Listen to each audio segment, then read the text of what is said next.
तुम्ही तुमच्या पूर्ण म्हणजे पद्धतीमध्ये की आरोग्याचा सुद्धा जागर करावा, शपथ घेऊन की ते कमीत कमी त्या लोकांनी अर्धा एक तास तरी वेळ दिला पाहिजे. म्हणजे तुम्हाला जे गोष्ट आवडती म्हणजे कुठलाही व्यायाम करा, असं नाही की योगाच करा.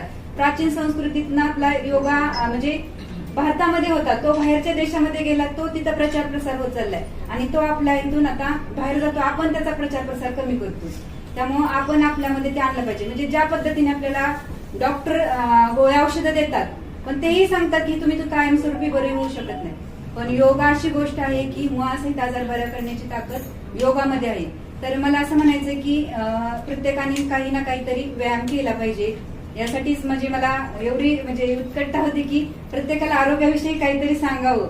म्हणजे कुणाला वेळ असेल तर MIDC मध्ये नक्षत्र गार्डनला माझ्या योगाचे सेशन असतात आणि जर तुम्ही पतसंस्थेमध्ये जर शिबिर राबवले तर तिथेही मी तुम्हाला आरोग्यासाठी धडे द्यायला येईल. तुम्ही तुमच्या पूर्ण म्हणजे पद्धतीमध्ये की आरोग्याचा सुद्धा जागर करावा, शपथ घेऊन की ते कमीत कमी त्या लोकांनी अर्धा एक तास तरी वेळ दिला पाहिजे. म्हणजे तुम्हाला जे गोष्ट आवडती म्हणजे कुठलाही व्यायाम करा, असं नाही की योगाच करा.